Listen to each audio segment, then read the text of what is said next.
That was me on the day my dream came true. A group I grew up idolizing, a group that was world renowned for their absolute excellence in their craft. A group I dreamed about being a part of for the last 20 years of my life was accepting me into their ranks and declaring to the world that my work was on par with their standard of excellence.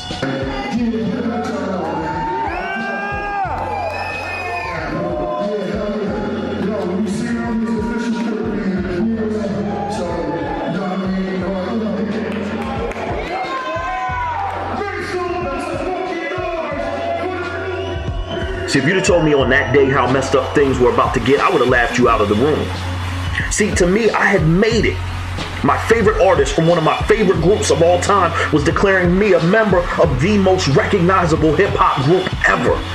I had paid my dues. All my hard work was about to pay off.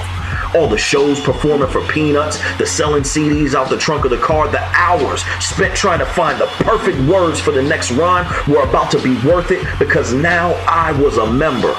The world was about to be mine for the taking, and I took it. For a while. I know y'all thought y'all was never gonna hear from me again. Cut his penis off yesterday morning and then jumped off of his second floor apartment balcony in an apparent suicide attempt. And your man Roxx still on his feet. Y'all had me fitted for a toe tag. I heard the mumbles in. So let me tell you what it's like to be incorrectly known as the guy who cut his penis off.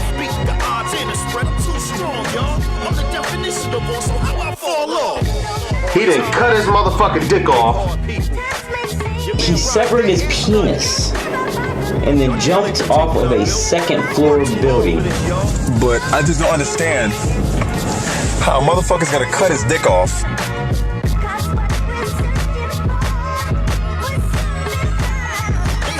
He's now suing TMZ as well as Viacom, CBS, a few others on grounds of defamation because apparently it wasn't him. The guy's name is Andre Johnson. My name is Marcus Andre Johnson. He cut his dick off. They mistakenly blamed me for it. It wasn't me, goddammit!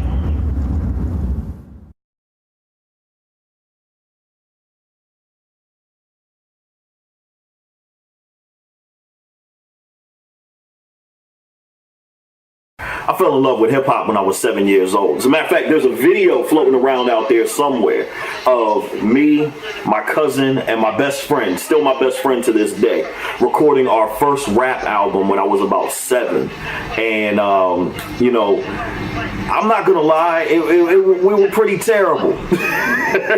We were pretty terrible. But it is evidence that this has been in the works for a long time. I don't know, let me see if I still remember the verse. It's a miracle these young rappers can do you spiritual. We at the top of our game with dope lyricals. So far we are the rhythmatic bombs. We explode on you fake MCs like disease. Over rivers and seas is where my rhymes is heard. We got the new vibration, the heartbreaking. Our meditation is more popular than penetration. The rap game is my only occupation and perpetration. We back from reincarnation. The new age of rap hip hop has been waiting for us two young souls to withhold the mic, to step on stage and keep the vibration tight. Kid, what? You really want to battle with me? Just remember that you messing with the whole family. IMC, the greatest rappers of all time, sticking in your brain like a lyrical enzyme. Of course, I remember falling in love with hip hop. I remember the exact day. See, I grew up in a little small town called Johnstown, Pennsylvania. And my dad was a master sergeant in the United States Air Force. So he was stationed in Pittsburgh, Pennsylvania. It was about a 2-hour drive. So I didn't really get to see him a whole lot during the week. He'd have to wake up and drive to work before I woke up for school.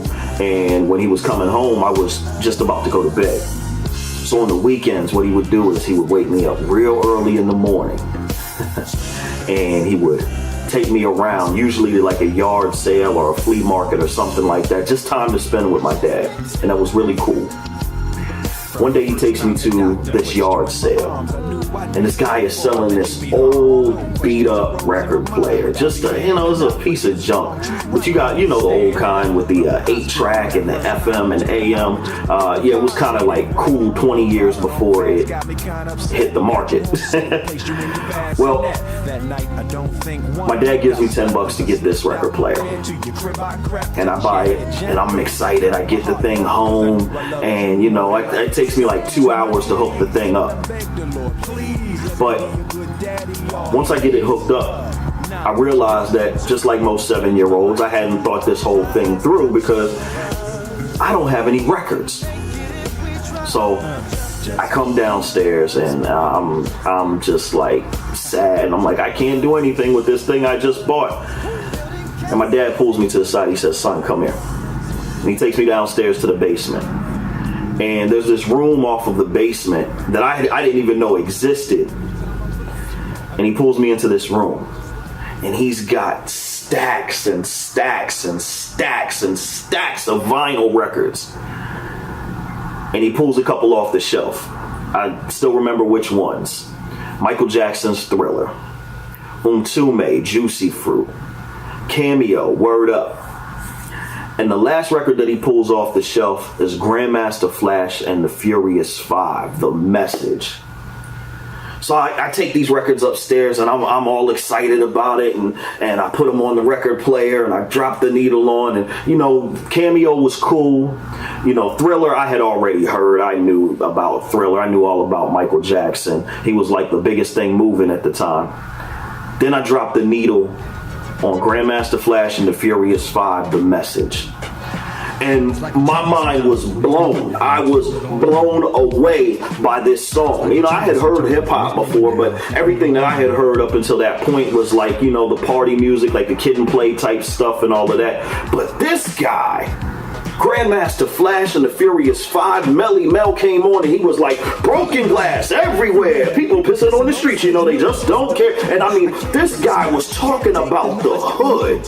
He was talking about real life situations, and it was hard and it was unapologetic. He was talking about the black experience in America, and it was just mind blowing to a kid that he could speak so raw and so vividly, and I mean, it blew my mind. And right then and there, I knew what I wanted to do with the rest of my life. I think that record influenced me more than anything else in my musical career as to the direction of my career.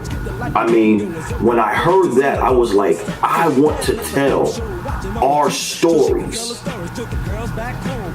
I don't just want to make music just to, get rich or anything like that. I want to tell our stories. I want people to know who we are, what we've gone through, and I want to be unapologetic about it. I want to change people's lives, because that record changed my life. I didn't really start getting into the business side of things until I was in my teens. But as a kid, it was just about making great music and having it heard. And, you'd hear other kids in the neighborhood that could rap, and you're always trying to best them. You got battles going on. We used to play the Folk Fest in Johnstown, Pennsylvania. And, it was always just about being the best and getting better and trying out new sounds and new samples. And of course, I was coming up in what I consider the golden era of hip hop. I was coming up in the early to mid 90s. I mean, when you had Nas, KRS was still doing his thing. I mean, Big Daddy Kane was still doing his thing. Big L, Digging in the Crates. I mean, I was coming up in an era where I could listen to these people and enjoy what they were doing and try and best of them. Like when I was a kid, I hear Rakim. Just don't get in the way, cause at the end of the day, my agendas make sure I get them ends to get paid. And I'm like, oh my God, I'm not that good. I gotta get better. I hear Nas. Y'all appointed me to bring rap justice, but I ain't 5-0, y'all know Nas. I said, oh my God, I'm not that good. I gotta get better. Nowadays, I don't get that inspiration anymore. You know what? Let me just keep it 100. Today's rappers are trash. How did you get involved with Wu-Tang and Killer Bees?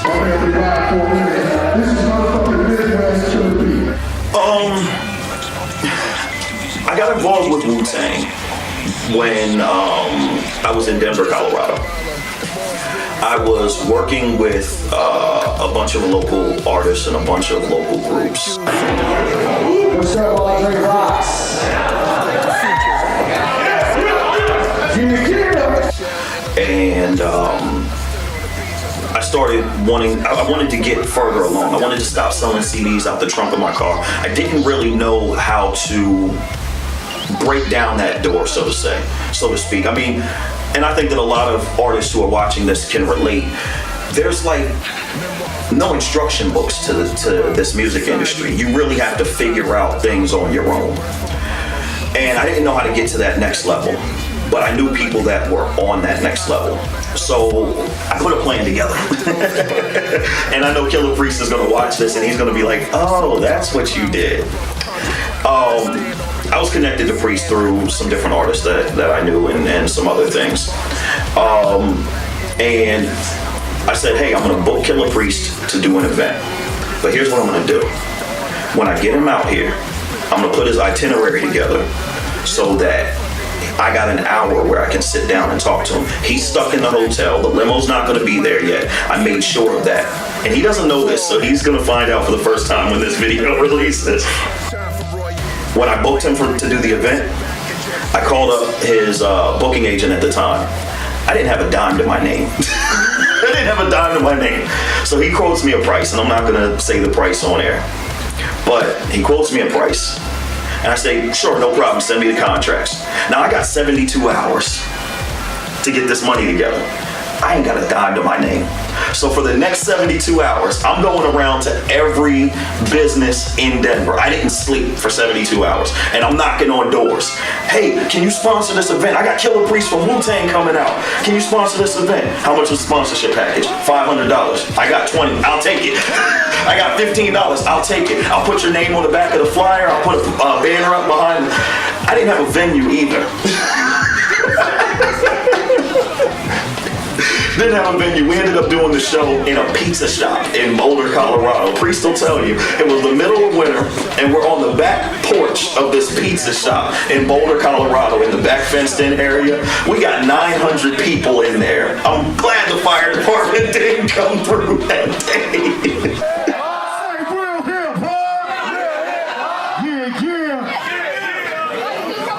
So anyway, I got the money together for the deposit. And I mean, I'm talking about, I probably had 50 or 60 companies sponsor this event. The back of the flyer, man, looked like a mosaic of just different companies' logos. We got the money together. I got him out here. And I sat down with him for an hour. And I said, listen, Priest, first of all, I'm a huge fan of your music. I want to book shows for you. I want to get you traveling all up and down the I-25 corridor. Give me your cell phone number. I'll book shows for you. I'll give you a call when we get the show together and come out and perform. And that's what I did. I started calling every nightclub, every promoter that I could find up the I-25 corridor, everything from New Mexico all the way up to Montana. And of course, I booked myself as the opening act. I booked myself as the opening act, so I built in an extra $300 so that I could travel from place to place. And I started traveling with Priest. I was booking dozens of shows for him, all up and down. I'm calling him every week. Hey, Priest, I got another gig for you. Hey, Priest, I got another gig for you. Come on out. And so eventually it like became tours. I booked, 15 shows in a row. And I'm, of course, the opening act. And then, of course, we're getting to know each other. We're becoming friends. And we're starting to actually like do songs on stage together. I remember we gave me permission to do remixes on tour. And most of those remixes still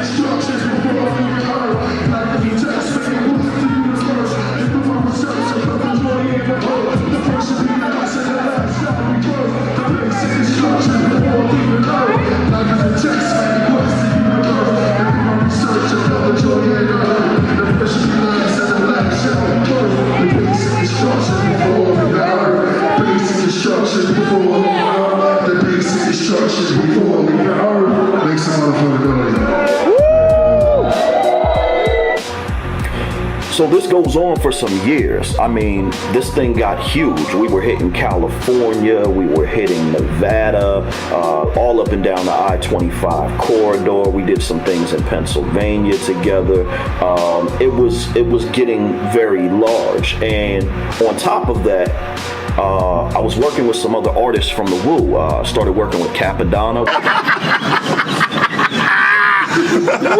Yo, we about to go get faded and rock this show, y'all. Yo, man, we having a good time. And big up to the star, yeah. Holla. Did some things with Eternal.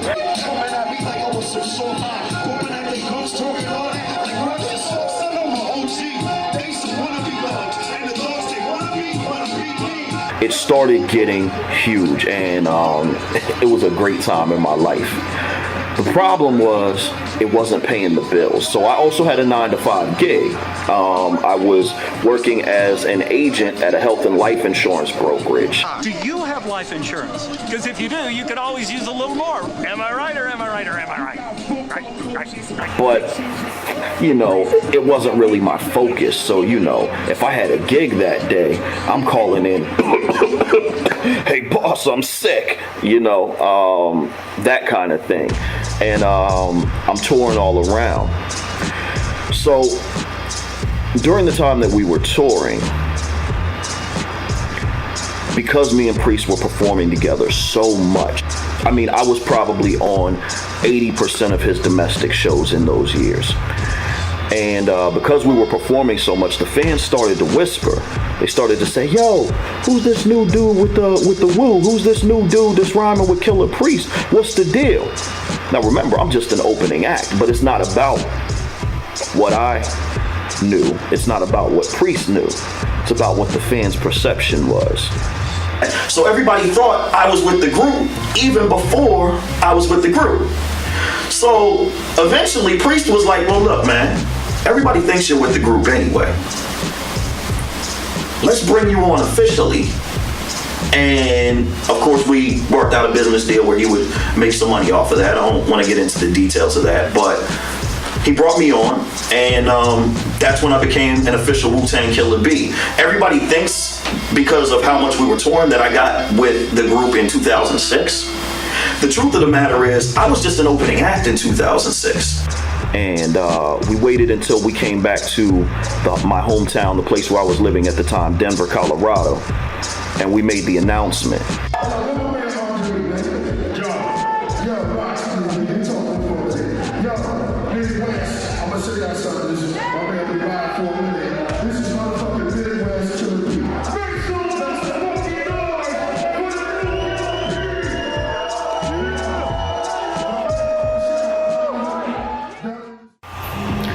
That was the day that this dream had finally become a reality for me. I remember the day after they made the announcement that I was a Wu-Tang Killer B, and it went viral on the internet. I mean, everybody was talking about it. The first phone call that I got from a promoter, this guy calls me up and he says, hey, we'd like to book you for an event. And we know this is a little bit low budget, but will you take $4,500 to do the event? Now, the day before, I had done a show for $300. My standing asking price was $300. And this guy is calling me up saying, well, can we lowball you at $4,500? And I'm like, yeah, I guess I'll take it this time. And I'm in the back of my mind, I'm like, holy shit, this thing is real. And I start getting calls from all over the country. People wanting to book me. I'm doing shows. I'm doing a whole lot of solo shows now. They still want to book me with Priest, but now they're paying me a reasonable fee. And life just got beautiful. And my dream was realized. A young poet emerges, speaking more than just jewels and garments. It's this knowledge of blessing and curse. I've heard people say that they felt like the whole world was against them, but I don't think that there's many people in the world who have really experienced walking down the street and having absolute strangers, people you've never met in your life, people you've never done any harm to in your life, attack you physically, verbally, and continue to try and push you further and further and further over the edge. I never thought that things could turn from sugar to shit so quickly. Well, don't they say the devil's number is 666? Well, you know, I don't know about God and the devil and all of that, but if there's a devil out there and his job is to cause destruction and pain and chaos in people's lives, and if he was aimed at me, I'd have to say that his number isn't 666. His number is 2014, 2014. That's the year that the world collapsed for me. That's the year that I turned into the Greek god Atlas and had to put the world on my shoulders and bear the weight of the world. The year was cool. It started off all right until March of that year. It's just a few days after my birthday. And I'm passing through Philadelphia and I get arrested. And then I'm not gonna go into the details of the arrest, but what I will say is that it was a setup. Everything is not what it seems in the court documents. Don't believe everything you read in those documents, because this whole situation was a setup. And the people that were responsible for setting me up were some people that I considered to be friends, very good friends, people I've known all my life. And they'll get theirs in the end. But I get arrested and they send me to Curran From Old Correctional Facility, aka CFCF in Philadelphia, and I'm awaiting trial. Now, when I go into CFCF, I didn't let on that I was Andre Roxx of the Wu-Tang Clan, Killer Bees, nothing like that. I went in there and I was Marcus Johnson. Nobody knew about my celebrity. And I mean, I went so far, I let my hair grow out, I let my beard grow out. I looked like Burr Redding from the TV show Oz on HBO. That's what I looked like. I looked like Burr Redding. But I didn't let on, so nobody really knew of anything that was going on. And about a month later, in April 2016, I'm sitting there and I'm still awaiting trial.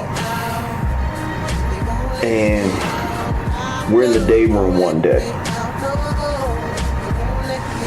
watching TV, you know, just trying to pass the time.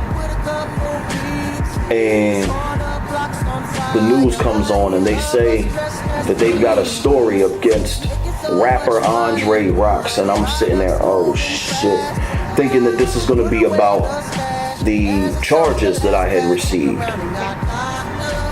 But when they come to my story, they put a big picture of me up. And it was a picture of me with a little bit of facial hair, so people started piecing it together. And they say that I had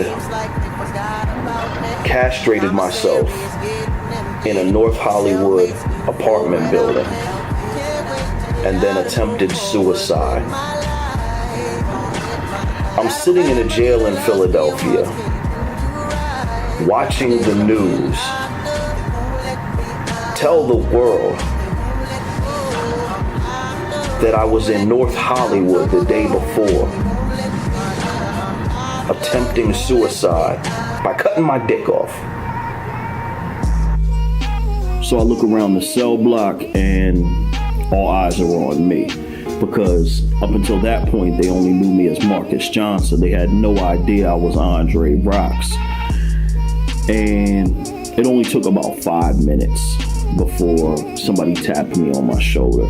Yo, have somebody put $5,000 on my books by the end of the day or we gonna have a problem. And I look at this cat and I'm like, motherfucker, if I had somebody to put $5,000 on your books, don't you think I would have made bail? He said, well, we gonna have problems. I'm like, all right, well, we just gonna have problems. So end of the day rolls around. Of course, there ain't no money. And just as we're getting ready to lock in for the night, about 5 cats come at me. And they start swinging because I hadn't put the money on their books. And I'm not gonna play the whole tough guy role and act like, oh yeah, I whooped all 5 of their asses on some Bruce Lee type stuff. Nah, I mean, I held my own. I walked away on my own too. But truth be told, I got my ass whooped. It's cool. It is what it is. I'm laying in my bunk at the end of the day after all this fighting had gone down. And I'm hurting, I'm sore. And about 10 minutes later, CO comes to my cell, pops the door open, and he says, Johnson, pack your shit. Like, what's going on? He said, the deputy warden wants to see you, and then you're going to PC, protective custody. Now, protective custody is 23-hour-a-day lockdown. In a cell, 23 hours a day. You get out to take a shower and make a phone call, and you're back in your cell. So I'm like, no, I don't want to. I don't want to do that. They're like, you don't have a choice. So they transfer me over to the protective custody cell block, and actually, it wasn't as bad as I thought it was going to be. A few weeks before I got there, they had actually relaxed the rules so that inmates in the protective custody block were actually out 3, 4, 5 hours a day. You could interact with the other inmates, watch TV, get on the phone, take a shower, that kind of thing. So it wasn't as bad as I thought it was going to be. But the problem was that when you come onto a new cell block, nobody knows if you've been there for a day or for 1,000 years. They just know that you just came on their cell block. Well, everybody on the cell block had already seen the news story, had read the newspaper, that kind of thing. So I walk on the cell block, and the assumption was that I had attempted to commit suicide a few days prior, got arrested, and was now being brought onto the cell block. And everybody lies in jail. So when you go on the cell block and you try to explain the story to people, people automatically assume that you're lying. So when you're in prison, the last thing you need questioned is your masculinity. And everybody in the prison thought that I was the dude that cut his dick off and jumped out the window. So that made for some interesting interactions. Now, for most of the time that I was on protective custody, they didn't have a cellmate with me. Every once in a while, they'd put somebody in there, but only for a few days in order to move them to another cell, or if it was overcrowded or something like that. But for the most part, the jail was really concerned about liability. Somebody coming in and wanting to knock me out or something like that.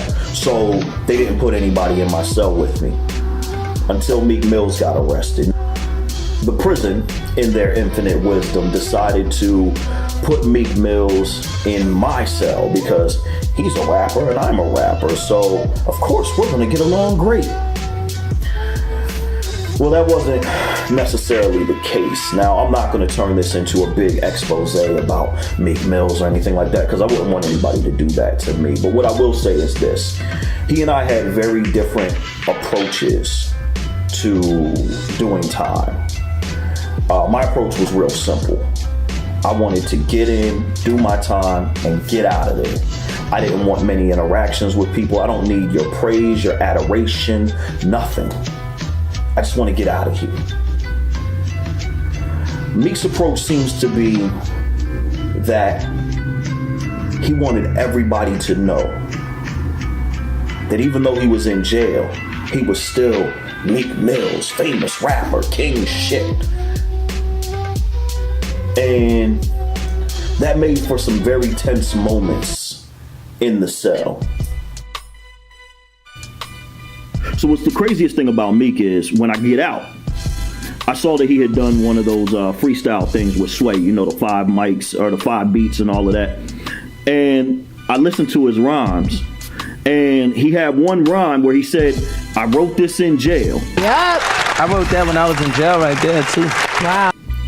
And then he spits the verse, and one of the lines in the verse was like, it's about jewelry, fuck rocks, or something like that. It's like jewelry, we say fuck rocks. And I'm like, the fuck? You thought I wasn't gonna catch that?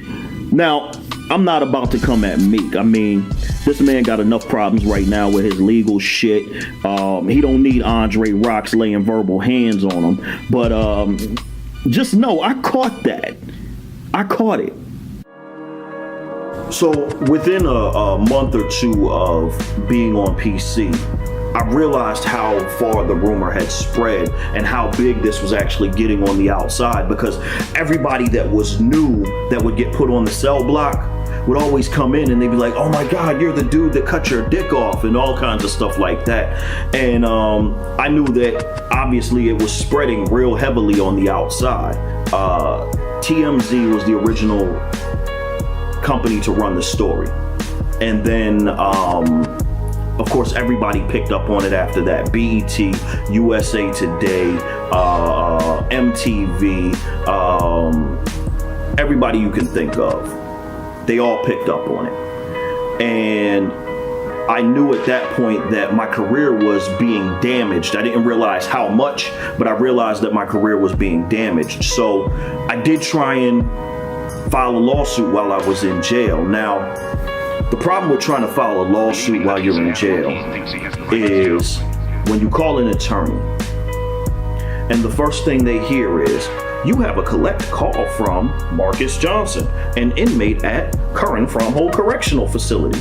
Now, they're already suspicious of you. You're a criminal in their eyes. This is the perception of a guy in jail. And then the first thing out of your mouth is, I'm Andre Roxx from the Wu-Tang Clan. It goes, click. I'm Andre Roxx from the Wu-Tang Clan. Click, because they don't believe you. Is there a lawyer in the house?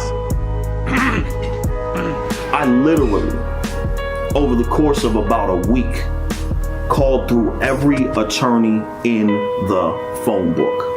And I couldn't get an attorney to take on my case. And because I couldn't get an attorney to take on my case, I had to wait until I got out of jail to deal with this situation. I didn't really know how bad this was until I got out. Let me up out of here. Yes! I'm free! And when I get out, I'm completely broke. Now, my plan was to call up a couple promoters. I was going to give them a really good deal on booking me. You know, maybe 50%, even 25% of what I usually charge, just to get some cash in my pocket to get back on my feet. And I figured it would take a couple weeks. But I didn't realize how far this had spread. Remember, I'm getting out of jail a year and some change later. And as soon as I get out, I go past a couple newsstands and things like that, and I'm still seeing magazines with my face on them. As soon as I got out of jail, before I even had a roof to put over my head, people were stopping me on the street. Hey, you're that guy that cut his dick off. I'm like, wow. So, guy that I was locked up with had a house that he had for rent. He told me as soon as I get out, give him a call, and he put me up in this place. So I give him a call, he puts me up in the house, and I get there and I start making phone calls, talking to all the promoters I had worked with in the past, and I'm getting rejection after rejection. I'm dropping my price down to 10% of what I was usually charging, whatever I can do, and nobody's calling me back. You have no messages. Nobody wants to book me. And I finally asked one of the promoters who I had been working with for years, what's going on? You guys were clamoring to book me when I got locked up. Now, I know I've been off the scene for a little bit, but there has to be some demand, especially at the price I'm offering you. And he tells me point blank, he says, everybody thinks you're batshit crazy. Right, wrong, or indifferent, as a rapper, our masculinity, our bravado is about 90% of our public image. And if the fans don't believe in our masculinity anymore, they don't come to the shows. And no promoter is gonna risk good money bringing an artist out that can't put butts in the seats. That's the reality of this hip hop game. And I was too much of a risk for any promoter to touch me. So at this point, there's two things I need. I need an attorney and I need an income. And trying to find an attorney in Pennsylvania was just insane. Now, getting an income turned out to be more insane than you can possibly think. I would call civil litigators all over the state and explain my case to them. And most of them didn't want to take it because they were afraid. They thought that it was too big of a case. I mean, you got to remember, in order to take my case, you had to take on Warner Brothers, Viacom, the Gannett Group. These are some pretty heavy hitters. And I mean, you know, a lot of attorneys didn't want to take on that challenge. Obviously, I couldn't get anything moving in the music industry. So it became apparent that I needed a 9-to-5 gig. Now, in the meantime, I'm doing odd jobs, you know, a break job for somebody here, helping somebody move there. But it's just enough to put food in my stomach for the day. And that's about it. I finally get with an attorney, and I'm not going to say his name on air because I don't want him to get any publicity. He takes on my case and says he's going to handle it. We sign all of the paperwork. And then he disappears on me. So I start applying for jobs. But I found out that this rumor had done more damage than just damage to my music career. For months and months and months, I can't get a hold of him. Now you gotta remember, we already missed the statute of limitations in Pennsylvania because I couldn't find an attorney.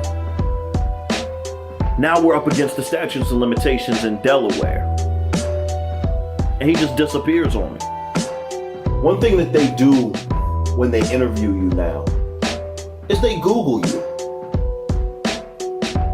Well, at the time when you Googled my name, 10 pages came up with pictures saying that I had cut my penis off, jumped out of a second-story window. I could look at the interviewer as he's sitting there on his computer and asking me questions. And I could tell you the exact moment that he saw the story. Because it would go from, yeah, well, Mr. Johnson, oh. Well, thank you very much for your time. We'll call you. I'm calling, I'm emailing, I'm texting, and I get no response. Finally, I go down to his office. His secretary says, well, he's not in right now. No problem, I'll wait. And I'm convinced that his secretary was sitting there calling him, hey, he's still here, don't come in yet. Hey, he's still here, don't come in yet. And I sit there for hours and hours and hours. After about 6 hours, they're getting ready to close up for the day. He finally calls in. And then his secretary says, well, I spoke to him and he says he doesn't think you have a case. So this rumor had not only restricted my ability to work within my chosen career, but it restricted my ability to get anything outside of my chosen career. The bottom line is, they claimed through international news that I cut my penis off, and I didn't. What do you mean I don't have a case? Well, he doesn't think you have a case. He's dropping you. Meanwhile, I'm barely eating. I lost some weight because I couldn't afford to feed myself every day. The The rent's past due. I can't keep the lights on. The little odd jobs that I'm doing for people are barely enough to get by. My rent got to 7 months past due. And the guy who was renting me the property, he said, "Hey, bruh, you gotta go." And I can't blame him for that. I mean, it's business. It's nothing personal. On top of all of this, I couldn't leave my house without somebody harassing me. I don't know if you all know Philadelphia or not, but it is one of the most mean-spirited cities in the country. And because my face was so recognizable for this whole penis cutting story, I couldn't walk out of my house without somebody grabbing at my genitalia or walking up to me and making some, extremely rude remarks. I got kicked off of the L train at the Burke Street station because somebody tried to pull down my pants and I defended myself. I wasn't allowed in the grocery store down the street from my house because every time I'd come in, there would be a disturbance because somebody was messing with me. Oh, and by the way, at the time I'm 31 years old, trying to date. Try getting a date when every woman in the country thinks that you cut your penis off. It wasn't a fun time for me. So yeah, I was depressed. I would say that this is probably the only time in my life where I was the clinical definition of depressed. I think this was the only time in my life where I didn't care whether I lived or died. And on some days, I wished that I did die. It was that bad. But I couldn't get a gig. I just could not get a 9 to 5. I couldn't get any work at all. I was barely making ends meet. And then my aunt came up to visit me. And she saw how I was living and how this situation had affected me. And she said, "Hey, listen, you gotta get out of here. You gotta pack up your stuff and come on down and move in with me." And I'll be honest, that probably saved my life because I may have starved to death up there. I may have starved to death. I may have wound up on the streets. That was really a lifeline in a moment of despair. I know how much he wants to clear his name from all of this drama, but I also believe that God has a purpose and a plan, and that maybe this particular chapter of it is all done, but there are other chapters waiting. The new album that he just recorded is amazing, and if anybody's gonna make this dream happen, it's gonna be him. I gotta get this gear plugged in here. Get ready to roll. All right, I'll see you home. I'll see you in a little bit. All right.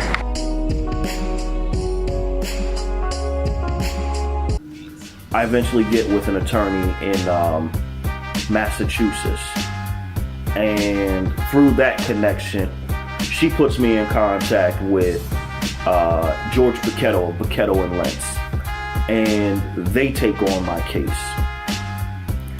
And now I feel like things are looking up a little bit because I've got a heavy hitter name behind me. So George Bucchetto and Peter Bryant of Bucchetto and Lentz, really good guys. They followed in Delaware, and they gear up for a fight. And I'm feeling good because I've got some heavy hitters on my side. Believe it or not, I can actually understand where they made their mistake. I mean, the guy's name is Andre Johnson. My name is Marcus Andre Johnson. He cut his dick off. They mistakenly blamed me for it. I get it. But I guess I thought that when I filed the lawsuit, there would be some element of basic human decency. They would realize, hey, listen, we screwed this guy's life over royally for something that he didn't do. Yeah, we're gonna haggle over the financial details of the lawsuit, but let's at least correct the story. Let's at least make that part of it right. When we started getting the responses back from the lawsuit, I lost all confidence in humanity.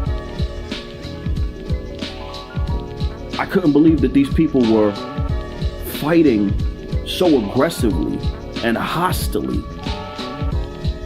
over something that they clearly made a mistake on. And most of them didn't even want to correct the story or take it down. As a matter of fact, we're 4 years out from the situation now? You can still go on USA Today or the Daily Mail and the story's still up. They still claim I cut my dick off. After the lawsuits and all of that, they're still not correcting the story.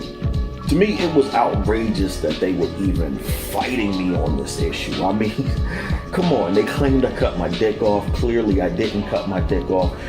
In my opinion, done deal. At least fix the articles. And it was outrageous to me that they were even fighting me on that. So we figured that the lawsuit was so cut and dry. I mean, they claimed that I cut my penis off. I didn't. That even if there wasn't much financial benefit, that they would be forced to clear my name. I'd win the lawsuit, and I could get back to work. And I just wanted my name back. I wanted to get back to my life, and it didn't work out that way. And in anticipation of that, I'm up in Philadelphia cutting an album with Arnez Hayes, and we get the word. And the word was that the case had been dismissed.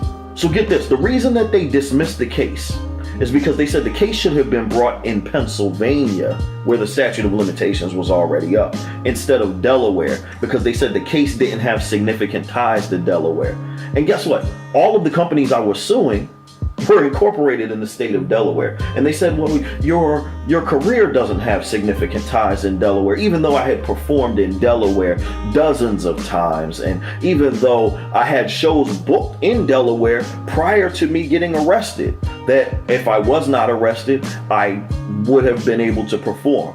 The only reason that they said that the case should have been brought in Delaware is in Pennsylvania, is they claim that I was a Pennsylvania resident simply because I was incarcerated in the state of Pennsylvania. My permanent address at the time was Denver, Colorado. Let me tell you what really happened. I went toe to toe with some of the heaviest hitters in the entertainment industry, Warner Brothers, Viacom, the Gannett Group. These are huge entities. And I was naive in thinking that they wouldn't go to a judge and write a check or hold something over his head or whatever the case may be. But I was naive in thinking that I was going to get a fair shake in all of this. Let me tell you something. That judge did not make a fair and just decision. That judge was influenced very heavily in one way or another by one of those entities. There is no way around it. This was such a cut and dry case. They claimed I cut my penis off. They slandered my name. What more is there to say? So this bedroom right here became like my prison. Because every time I walk out that door right there, somebody was trying to pull down my pants to see if it was true. Somebody was harassing me. Somebody was assaulting me. Somebody was following me through the store, insulting me. I mean, bro, it got out of control. I could not leave the house.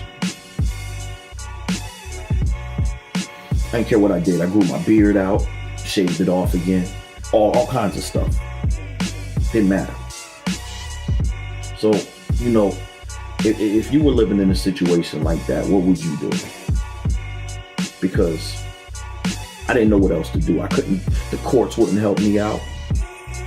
My lawyer was like, that's a wrap. Can't do nothing else. So what would you do? I'll tell you what I did. I took off my shirt. I took off my pants and I snapped a picture and I posted it up on Twitter. Because I figured, you know, maybe that would clear my name. Cause more drama than it was worth. So when I took the naked picture, I figured that was going to be the end of it. I mean, it's not something I wanted to do. That's not my style to put something like that out there. But I figured at that point, I had no other choice. So I put the naked picture out there and I'm figuring this is finally going to dead the situation.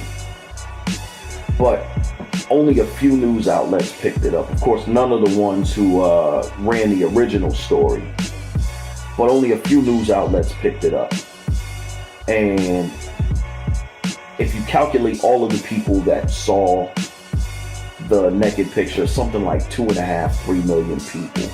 But if you calculate all of the people that saw the original story claiming that I cut my penis off and all of that, it's something like 250 million people or something like that, which means you still got a deficit of like 248 million people who still to this day think I cut my penis off. I mean, I still deal with that every day. Somebody calling me or somebody saying, you're the guy that cut your penis off and all of that, even though I put that picture out there. And then what's even crazier is, you know, some of the people who have seen the naked picture, they're like, oh, I can see the line where they sewed it back on and all kinds of crazy stuff like that. So at the end of the day, it didn't do anything for me. I still can't get a gig.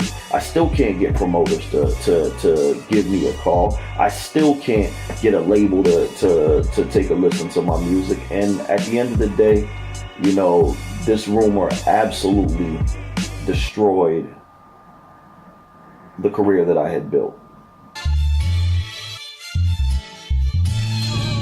I know this is gonna sound crazy to anybody looking at this situation, because if I was looking at the situation, I'd be like, damn, man, why do you even get up every morning? But I'm gonna tell you honestly, believe it or not, the situation actually is quite liberating. Because some of the things that most rappers, most artists in general have to worry about, I don't have to worry about anymore. Like, I mean, think about it for a minute. Most rappers cut music and they say, well, how are the fans gonna react to this? How are the people in the streets gonna react to this music? And that shapes a lot of what they do. Well, how much worse can they react to me than how they've been reacting over the last 4 years? So I don't have to worry about that. Just get in the studio and I just cut music. When the verdict came out, I'm gonna be honest with you, I wanted to quit. I was done. I was completely done. I didn't want to do anything with this music thing anymore. I just wanted to disappear. And Arnez Hayes said, no, we're going to finish this album. And I got to give him a lot of credit for that. Because,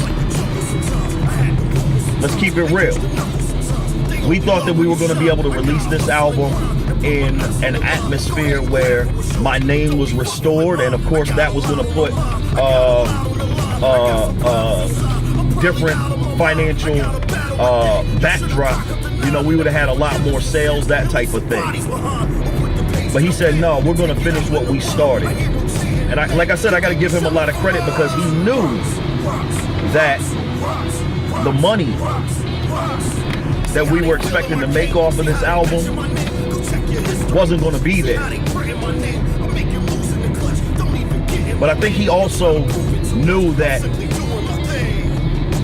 I needed that, because when we got back into the studio, I mean, after that, the music just poured out of me. I mean, I put every emotion that I was experiencing at the time onto that track, onto those tracks. And I gotta say, you know, with no small credit due to Arnez Hayes for the wonderful musical production that he put into the track. This album is probably the best album and probably the most real album of my entire career.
I've been doing a lot recently, actually. First and foremost, my music career is getting back on track. I finally found some people who were on my side. I hooked up with this guy after calling almost every publicist in the phone book, named Jeff Shad from Montauk Music Group. And he's been incredible. We made tons and tons and tons of phone calls. Any promoter we could think of, any contact that he had, any contact that I had. Hey Carrie, this is Jeff Shad with Montauk Music. How are you? Good, thank you. I'm calling on behalf of a couple of clients that I was hoping to look at bookings for at Nottingham, so I was wondering who I would speak to about that there. Hey, this is Jeff Shad with Montauk Music. I was wondering who I would speak to about booking. Yes, Jeff. I'm trying to book some of my musical clients there. How do I go about that? And we finally booked a show in Wichita, Kansas. And this was my first show back on stage in like 3 years. And it was much needed. Appreciate it.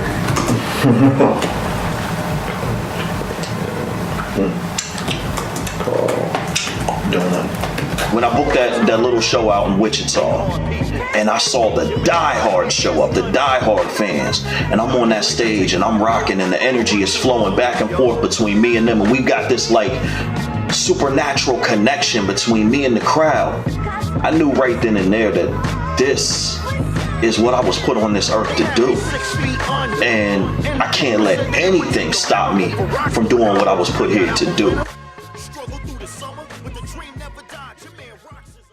So one thing that any situation like this is going to make you do is it's going to make you examine why you do this in the first place. I mean, what is the dream really about? What is the goal here?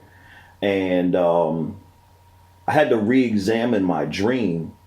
And in order to do that, I had to go all the way back to that Grandmaster Flash record and the feeling that I felt and what I wanted to do, what I was inspired to do. And I realized that the dream was really about having my voice heard. The dream was really about speaking for those that had no voice. The dream was really about helping out my community.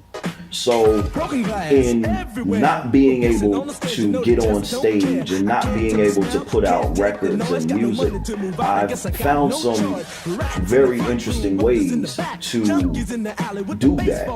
I started a radio show, and now I'm on 5 nights a week speaking to millions of people about all of the social and political issues that affect the urban community. You don't even have to know this black person or anything like that, but because you have been bombarded with such information by the media for years and decades, what automatic assumptions do you make when you see an African American? I have an outreach program now to feed the homeless, and we go out and we just hand out food to homeless people. I